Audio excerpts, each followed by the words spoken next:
اعوذ باللہ من الشیطان الرجیم بسم اللہ الرحمن الرحیم قل ان کنتم تحبون اللہ فاتبعونی یحببکم اللہ ویغفر لکم ذنوبکم واللہ غفور رحیم۔ سورۃ آل عمران آیت نمبر 31۔ پچھلے آیت مبارکہ کے اندر روز قیامت کا ایک نقشہ اللہ تعالیٰ نے پیش فرمایا کہ قیامت کے دن جب اپنے تمام برے اعمال اور اچھے اعمال آدمی اپنے سامنے دیکھ لے گا تو بڑا افسردہ اور پریشانی کے عالم میں کہے گا کہ افسوس، میں اور یہ برے عمل کا نتیجہ انتہائی آپس میں دور ہوتے، اس کو میں نہ دیکھتا اور یہ مجھے پیش نہ آتا۔ اب آیت نمبر 31 کے اندر قوانین خداوندی کی مخالفت کی عملی ایک صورت کی وضاحت رسول کریم صلی اللہ علیہ وسلم کی زبان مبارک سے کرائی گئی ہے۔ قل، اے پیغمبر آپ کہہ دیں ان لوگوں سے، ان کنتم تحبون اللہ، اگر تم اللہ سے محبت کرتے ہو، یعنی اس آیت کا صاف معنی یہ ہے کہ محبت تو اللہ ہی سے کرنی ہوگی، محبت کسی اور سے جائز نہیں۔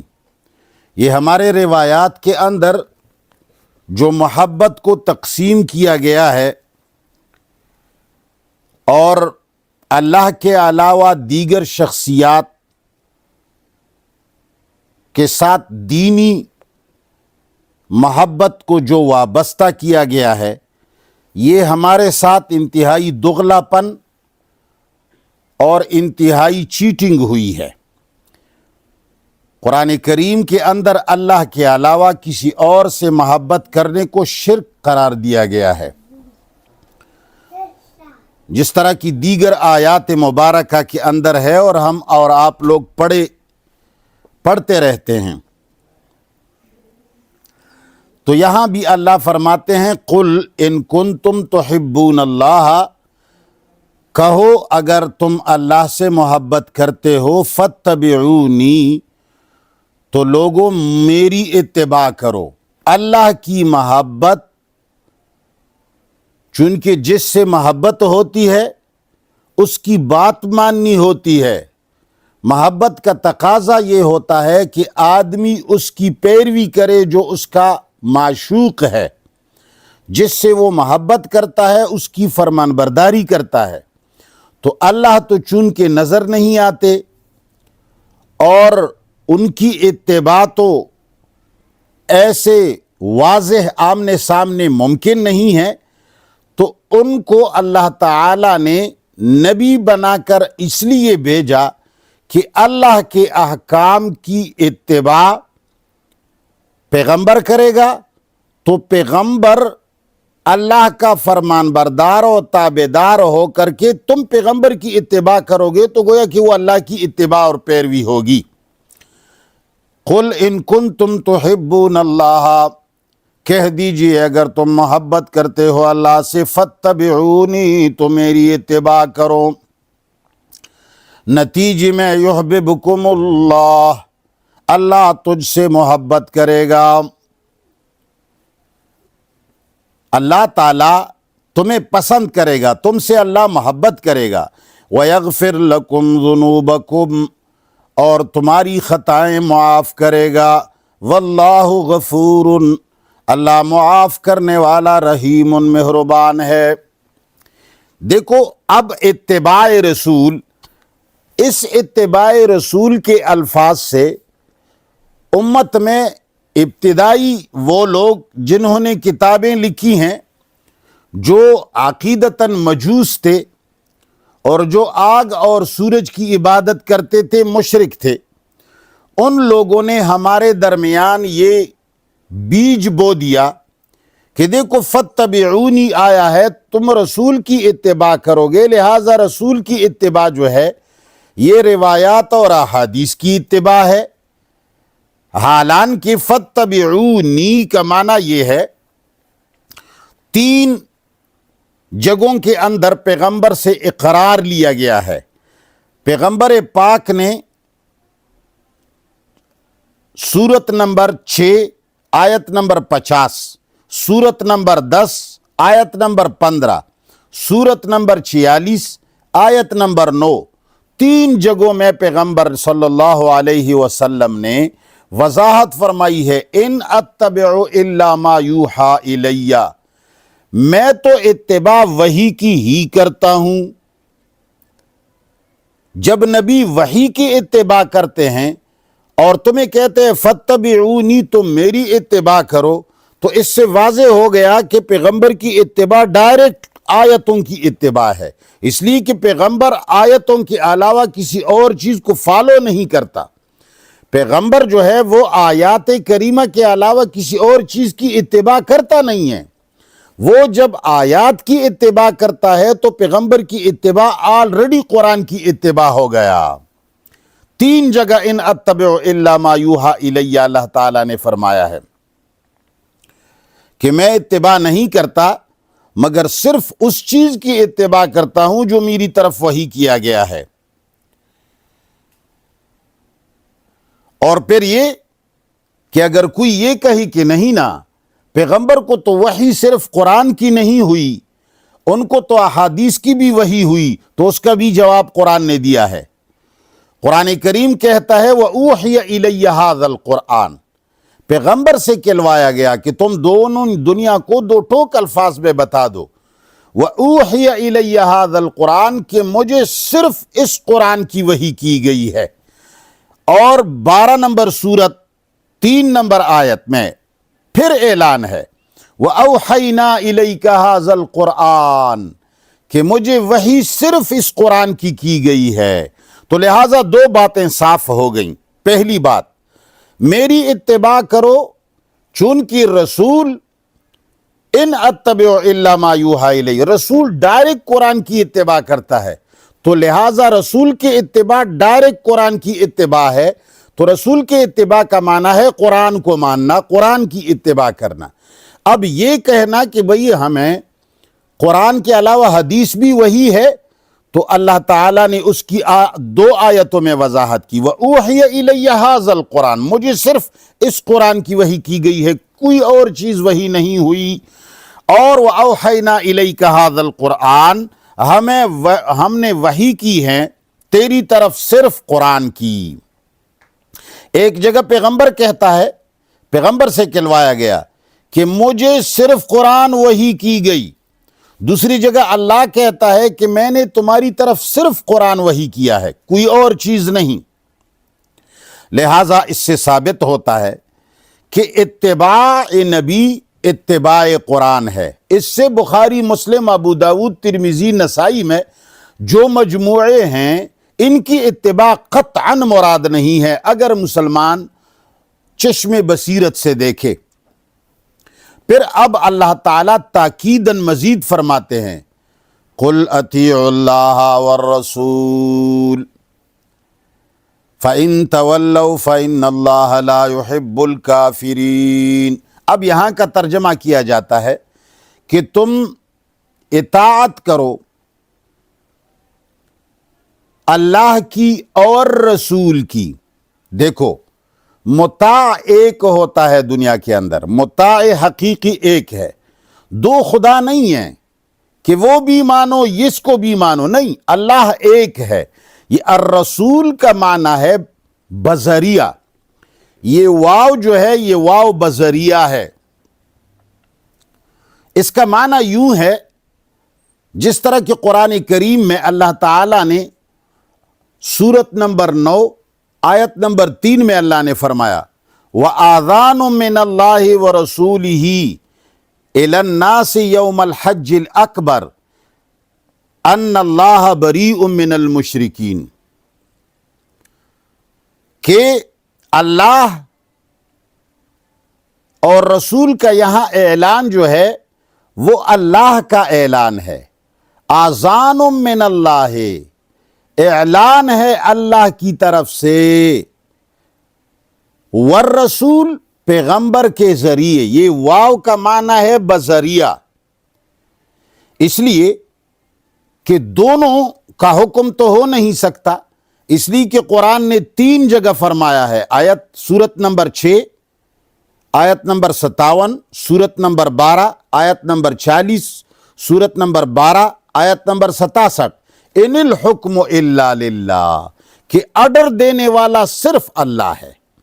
اور اسی طرح 18 نمبر سورت 26 نمبر آیت میں اللہ فرماتے ہیں لا یشرک فی حکمہ احدا، آرڈر میں اللہ کے ساتھ دوسرا کوئی شریک نہیں ہے کہ آپ کہیں کہ اللہ کا بھی حکم ہے، رسول کا بھی حکم ہے، نہیں۔ لہذا اطیع اللہ یا آذان من اللہ، اعلان ہے اللہ کی طرف سے، ورسول ہی، رسول کے ذریعے دیتا ہے، یہ واو کا معنی ہے بذریعہ۔ لہذا قل، آپ کہہ دیجئے، اطیع اللہ، کہ تم اطاعت کرو اللہ کی، والرسول، رسول کے ذریعے، اللہ کی اطاعت رسول کے ذریعے کرو، کہ رسول چونکہ اللہ ہی کے احکامات پر عمل کرتا ہے تو لہٰذا وہ جو کرتا ہے تو وہ قرآن ہی ہوتا ہے، لہٰذا قرآن کی ذریعے اللہ کی اطاعت کرو، رسول کی ذریعے اللہ کی اطاعت کرو۔ فَإِن تَوَلَّوْا، اللہ فرماتے ہیں چونکہ اللہ تعالی رسول کی ذریعے اپنا حکم نامہ بیچتے ہیں تو لہٰذا اللہ فرماتے ہیں کہ اگر فَإِن تَوَلَّوْا، اگر لوگ ہمارے حکم نامے کی اطاعت سے روگردانی کریں، میرا جو حکم نامہ ہے اس کی اطاعت نہ کرے، فَإِنَّ اللَّهَ لَا يُحِبُّ الْكَافِرِينَ، تو اللہ انکار کرنے والوں کو پسند نہیں کرتا۔ ایسے لوگ کفار اور منکرین میں شمار ہوں گے جو قرآن کی اطاعت نہیں کرتا، اس لیے کہ رسول کی اطاعت کا معنی ہی یہی ہے کہ آپ قرآن کی اطاعت کریں، اطیع اللہ و اطیع الرسول۔ یعنی یہ میری کتاب انشاءاللہ چھپنے والی ہے، اس میں بھی میں نے اطیع اللہ و اطیع الرسول کی خوب وضاحت کی ہے۔ اب اگر کوئی کہتا ہے کہ نہیں، یہ اطیع اللہ و اطیع الرسول میں یہ رسول کی اطاعت کیا چیز ہے، دیکھیں پیغمبر صلی اللہ علیہ وسلم چونکہ امت کے سربراہ ہیں، اس سے مراد ایک تو پیغمبر کے اپنے احکام وہی قرآنی احکام ہے، صرف اللہ کی اطاعت پیغمبر کرتے ہیں۔ پھر اطاعت رسول سے مراد کیا ہے؟ وہ احکام ہیں جو آپ بحیثیت صاحب امر دیا کرتے تھے۔ اطیع الرسول میں جو رسول کے جو احکام ہیں اس سے مراد احادیث اور روایات نہیں ہیں، انتظامی امور مراد ہیں، اس لیے کہ پیغمبر کو اللہ فرماتے ہیں وَشَاوِرْهُمْ فِي الْأَمْرِ فَإِذَا عَزَمْتَ فَتَوَكَّلْ عَلَى اللَّهِ، تم صحابہ سے انتظامی امور میں مشورہ کیا کرو۔ اگر نبی کی ہر بات وہی ہوتی اور ان کو احادیث اور روایات بھی وہی ہوتی تو پھر مشورے کی کیا ضرورت تھی، لیکن انتظامی امور میں ان کو مشورے کی اجازت تھی بلکہ حکم تھا، تو لہٰذا صحابہ کرام کے ذریعے جو مشورہ سامنے آ جائے وہ بھی جب پیغمبر اس کو عزم کرے، وَإِذَا عَزَمْتَ فَتَوَكَّلْ عَلَى اللَّهِ، تو پیغمبر صلی اللہ علیہ وسلم صاحب امر کی حیثیت سے پیغمبر صلی اللہ علیہ وسلم کے 5 مقامات ہیں۔ یہ اطیع الرسول میں جو رسول کی اطاعت کا حکم ہے یہ 5 چیزیں ہیں۔ نمبر 1، پہلے تو آپ ریاست کے صدر تھے، لہٰذا ریاست کے سربراہ ہونے کی حیثیت سے آپ کی انتظامی امور میں اطاعت فرض تھی۔ دوسرا یہ کہ آپ قاضی القضاء تھے، اور جو مقدموں کے آخری اتھارٹی اور آخری اتھارٹی رسول اللہ تھے. جب آپ دونوں فریقوں کے درمیان فیصلہ کرتے تھے تو اس کا ماننا بھی واجب تھا. فلا وربک لا یؤمنون حتی یحکموک فیما شجر بینہم ثم لا یجدوا فی انفسہم حرجا مما قضیت ویسلموا تسلیما. چونکہ ایک حیثیت آپ کے سربراہ مملکت کی تھی، اس وجہ سے بھی انتظامی امور میں آپ کی بات ماننا فرض تھا. دوسری حیثیت آپ کی قاضی القضاء کی تھی. دو مدعی اور مدعی کے درمیان جب فیصلہ کرتے تھے تو اس کا ماننا بھی فرض تھا، جس طرح کہ اللہ نے فرمایا ہے فَحْكُمْ بَيْنَهُمْ بِمَا أَنزَلَ اللَّهُ، تم ان کے درمیان ما انزل اللہ کے ذریعے فیصلہ کرو. تیسرا آپ کا مقام سپہ سالار کا تھا. سپہ سالار کا کام ہوتا ہے کہ وہ لوگوں کو مورچے اور مقامات کا تعین کرے. آپ وہاں بیٹھیں، آپ یہاں بیٹھیں، آپ اس جگہ سے تیریں برسائیں، جس طرح کہ قرآن نے کہا ہے سورۃ آل عمران 121 میں وَإِذْ غَدَوْتَ مِنْ أَهْلِكَ تُبَوِّئُ الْمُؤْمِنِينَ مَقَاعِدَ لِلْقِتَالِ. تو پیغمبر صلی اللہ علیہ وسلم کی ایک حیثیت سپہ سالار کی تھی جو میدان جنگ کے لیے ٹھکانے اور مورچے متعین کرتے تھے. یہ تعین بھی پیغمبر صلی اللہ علیہ وسلم وحی کے ذریعے نہیں فرماتے تھے. جس طرح کہ بدر میں ایک صحابی نے پوچھا کہ اللہ کے رسول یہ جو جگہ کا انتخاب آپ نے کیا ہے وحی کے ذریعے ہے؟ رسول اللہ نے فرمایا نہیں. پھر اس صحابی نے فرمایا کہ یہ جگہ ٹھیک نہیں ہے. اور اسی طرح مال غنیمت کی تقسیم بھی وحی کے ذریعے نہیں ہوتی تھی. تو اس لیے اللہ فرماتے ہیں وَمَا أَتَاكُمُ الرَّسُولُ فَخُذُوهُ وَمَا نَهَاكُمْ عَنْهُ فَانْتَهُوا. یہاں انہوں نے عطا سے سب کچھ مراد لے لیا. نہیں بھائی، یہاں صرف مال غنیمت کی تقسیم مراد ہے، مال فے کی تقسیم مراد ہے کہ پیغمبر بغیر وحی کے جتنا آپ کو دے دے مناسب سمجھے بس اتنا ہی کافی ہے. تو لہٰذا سپہ سالار ہے، مورچوں اور مال غنیمت وغیرہ کی تقسیم میں آپ کی بات ماننا فرض ہے. چوتھا مقام پیغمبر صلی اللہ علیہ وسلم امیر صلاۃ بھی تھے. اللہ تعالیٰ نے فرمایا یہ صلاۃ موقت جو ہے وَإِذَا كُنْتَ فِيهِمْ فَأَقَمْتَ لَهُمُ الصَّلَاةَ، جب آپ موجود ہوتے ہیں تو اقامت صلاۃ بھی آپ کریں گے، کوئی دوسرا آدمی امامت نہیں کر سکتا. پانچواں مقام آپ کا ممبر کے خطیب تھے. تقریر بھی رسول اللہ فرماتے ہیں، چونکہ اس کے زمانے میں کچھ حالت ایسی تھی وَإِذَا رَأَوْا تِجَارَةً أَوْ لَهْوًا انفضوا إِلَيْهَا وَتَرَكُوكَ قَائِمًا. تو اللہ تعالیٰ نے فرمایا کہ آپ ممبر میں کھڑے ہوں گے تو لوگ تابعداری کریں گے، ادھر ادھر نہیں جائیں گے. لہٰذا الگ الگ حیثیات کی روح سے آپ کے فیصلوں کو ماننا صحابہ کے لیے فرض تھا. اور آپ کے بعد آپ کے جانشین اولی الامر، ریاست کے صدر، عدالت کے قاضی القضاء، میدان جنگ کے سپہ سالار، ممبر کے خطیب، صلاۃ موقت کے امیر، وہی فرائض انجام دے گا جو آن حضرت صلی اللہ علیہ وسلم نے انجام دیے تھے. تو یہ چیزیں جو آپ کی فرض تھیں یہ ایک الگ اتباع ہے، یہ اس اعتبار سے تھی.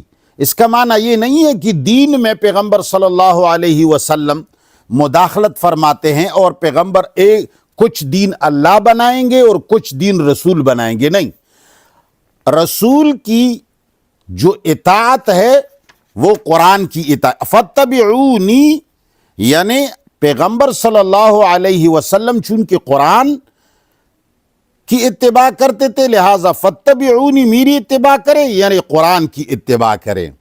اور اطیعوا الرسول اطیعوا اللہ والرسول، آپ اللہ کی اطاعت رسول کے ذریعے کریں. اور باقی جو اللہ تعالیٰ نے پیغمبر صلی اللہ علیہ وسلم کی حکم ماننے کا جو کہا ہے وہ اس سے احادیث مراد نہیں ہے، وہ انتظامی امور ہے جس میں 5 چیزیں میں نے بیان کی. ریاست کے صدارت کی وجہ سے، قاضی القضاء ہونے کی وجہ سے، سپہ سالار ہونے کی وجہ سے، اور امیر صلاۃ ہونے کی وجہ سے، ممبر کے خطیب ہونے کی وجہ سے. اب چونکہ حکومت عرضی کا ذکر ہے تو اللہ تعالیٰ نے خلافت عرضی کے لیے جن لوگوں کو منتخب فرمایا ان کا ذکر فرماتے ہیں۔ ان اللہ اصطفیٰ آدم، یقیناً اللہ تعالیٰ نے خلافت عرضی کے لیے منتخب فرمایا آدم کو، ونوحاً اور نوح کو، وآل ابراہیم اور آل ابراہیم کو، وآل عمران اور آل عمران کو، علی العالمین، مقابلے کے لوگوں کے، تمام لوگوں کے مقابلے میں اللہ تعالیٰ نے ان کو پسند فرمایا۔ چونکہ آدم کے بارے میں ایک قول یہ بھی ہے کہ وہ نبی تھے اور خلیفہ فی الارض بھی تھے۔ نوح علیہ السلام کی جب مخالفت لوگوں نے کی، اللہ تعالیٰ نے مخالفین کو غرق کر دیا، تو اس کے بعد اس نے متوازن ایک اسلامی معاشرہ قائم کیا، اس لیے کہ انہوں نے طوفان نوح کے بعد جو بستی بسائی اس میں جملہ اہل بستی کا خوراک، لباس، رہائش کا مساویانہ حق تسلیم کیا گیا تھا۔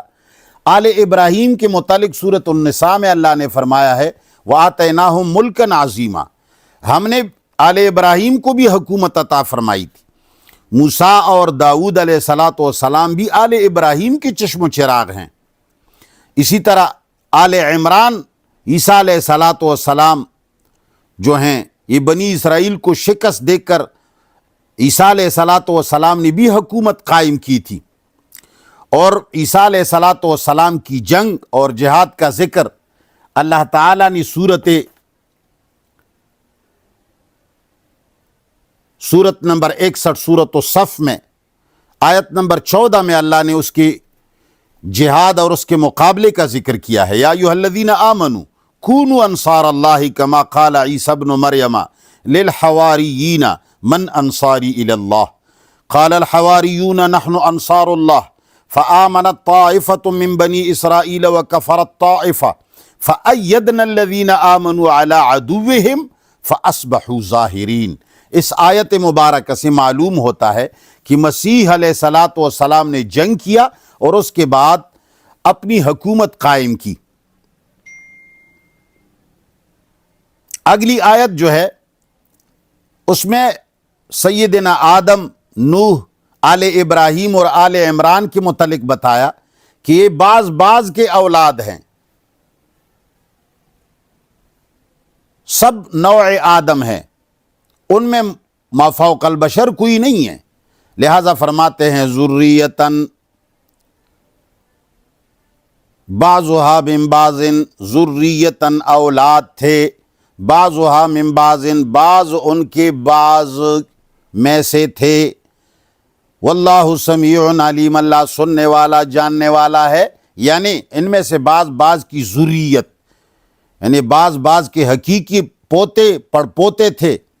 ان سب کے اقوال و افعال میں مطلقاً کوئی فرق نہیں تھا، ایک ہی دین پر تھے، پیروکار تھے۔ حقیقت یہ ہے کہ اللہ ہر کسی کی بات کو سننے والا ہے اور ان کے ارادوں سے بھی باخبر ہے۔ ان پسندیدہ گروہوں میں سے ایک گروہ آل عمران کا ذکر اللہ تعالیٰ نے کیا۔ اب آگے آیت کے اندر انتہائی پسندیدہ اور خصوصی انداز کے ساتھ اللہ تعالیٰ نے حضرت آل عمران کا ذکر کیا، عمران کی بیوی جو اگرچہ ایک عورت تھی مگر اس میں تبلیغ اسلام کا جذبہ اتنا وسیع تھا کہ اس نے جننے سے پہلے اپنی اولاد کو اللہ کے لیے وقف کیا۔ اذ قالت امرأۃ عمران، جب کہا عمران کی بیوی نے، رب اے میرے پروردگار، انی نظر تو میں نے نظر کیا ہے یا میں نے مان لیا ہے، ماں وہ بچہ فی بطنی جو میرے پیٹ میں ہے، محررن آزاد کیا ہوا، وہ ساری دنیا کے کاموں سے میں نے ان کو آزاد کیا ہے، فتقبل منی تو آپ قبول فرما مجھ سے، انکا انت السمیع یقیناً تو سب کچھ سننے والا، العلیم جاننے والا ہے۔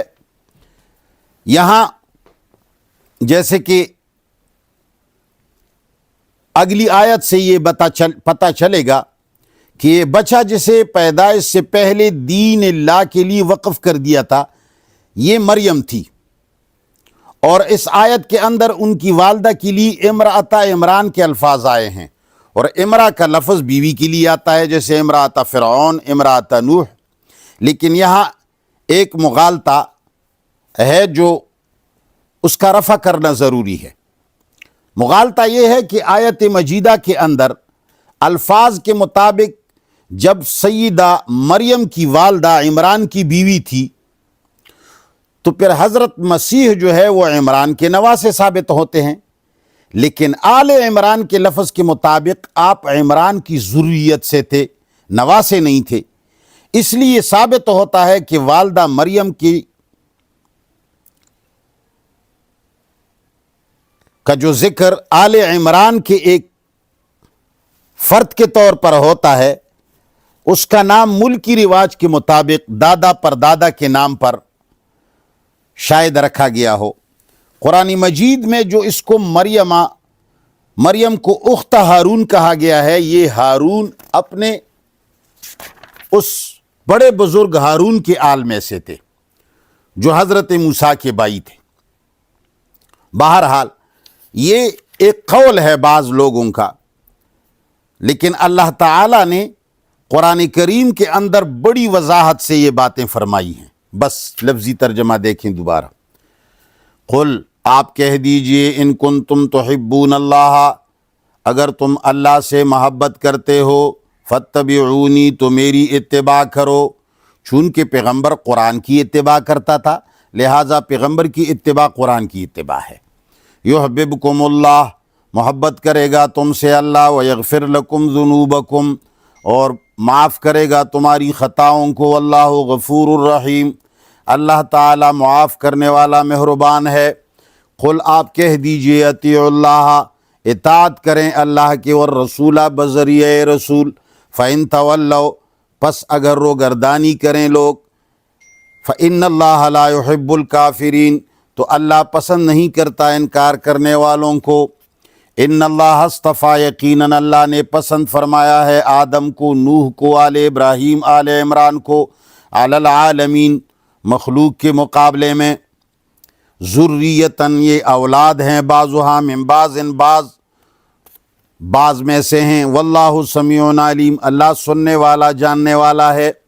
اذ قالت امرأۃ عمران، جب کہا عمران کی بیوی نے، رب انی نظرت، یقیناً میرے پروردگار میں نے نظر مان لیا ہے، ماں وہ بچہ، فی بطنی جو میرے پیٹ میں ہے، محرراً آزاد کیا ہوا، فتقبل منی، پس آپ مجھ سے قبول فرما دیں، انکا انت السمیع، یقیناً تو سننے والا، العلیم، سمجھنے والا ہے۔ وآخر دعوانا ان الحمدللہ رب العالمین۔ الہ العالمین ہم سب کو قرآن کریم پر عمل کرنے کی توفیق عطا فرما۔ پروردگار عالم ہمارے سب کی گناہ معاف فرما۔